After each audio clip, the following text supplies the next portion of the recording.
Hey Horton, it's Seth. We're here at Oz, the H2 Oz Training Center. You've been here for the ski test. Took a look at the 4 passes that you posted for me to have a look at and hopefully give you some advice on. And basically the way I work these Dockside coaching sessions is kind of give it a casual tone right here, as if you just got done, came in off the water, and we were just having a pretty good discussion about the ideas of what you're working on.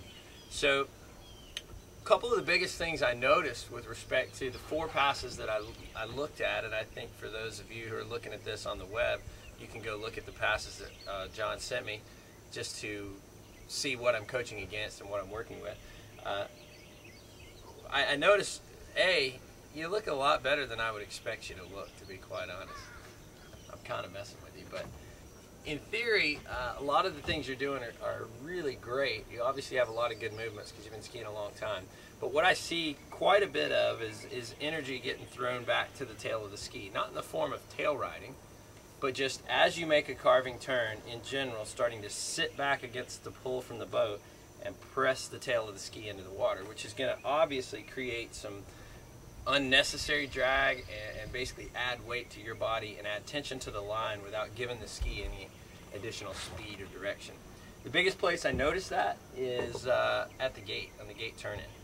So when you pull out for the gates, you basically pull out, come off into a nice glide, I guess, and it's a decent turn in, but right about the time your hands hit the handle, you sit back into the tail. I guess with respect to the boat, you're trying to resist a little bit, but you're doing it to the tail of the ski, so the ski doesn't continue to generate angle and speed. And what we want to work on, I think, and one of the things that's been so prominent in newer technique, is to move in the direction of travel. Okay? So when you come through that turn in at the gate, if you can attempt to keep your center of mass moving basically in the direction of the gates, which is where you're obviously wanting to go, you'll decrease the load on the line but increase speed out of the ski. Okay? That at the gates alone is going to help you a great deal within the course, and it's going to be a pretty easy change to make because you've got a lot of control of the things going on when you turn into the gate. Now, in the course, a lot of times I believe it happens because you lose connection with the line as soon as you begin reaching on your glide out to the buoy or your approach to the apex of the turn. So, for example, let's say even if you made that nice turn in at the gates, when you hit that second wake and you make a move out, at some point you decide it's time to reach and time to get ready for the turn, and your hand comes off big. You basically throw some loose line into the rope and lose your connection with the rope through that turn, and then try to reestablish it right at the finish of the turn. As soon as you reestablish it, you sit back into that loaded tail position as well. Again, I'm not talking about really tail riding where the tip's rearing up, just a little bit of push on the tail of the ski to inhibit its ability to generate speed across the wakes.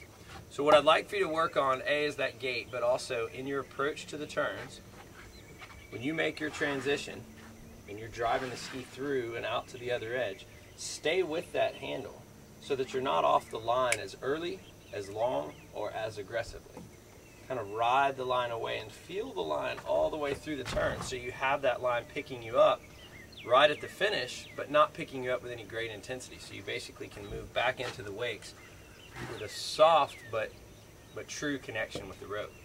You'll be able to feel comfortable standing balanced on the ski. You won't have the tendency to fall back a little bit because that line will be constantly pulling you, but again, not with any intense load.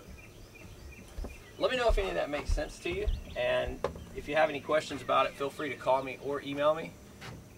We can even do some additional work and go over some of this stuff using some other skiers and have a look. Terry Winter is a great guy to look at as far as I'm concerned, with really staying in connection with the line and moving with the ski all the way through the slalom course. I don't know that I'm a great example of it because I think I tend to do exactly what you do. I come off hard, make a turn, and load away.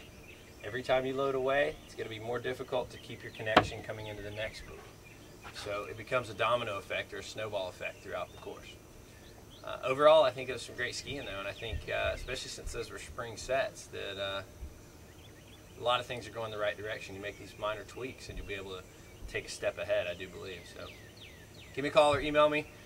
Waterskitrainer.com is the website. You can get to my email from there, Seth@waterskitrainer.com.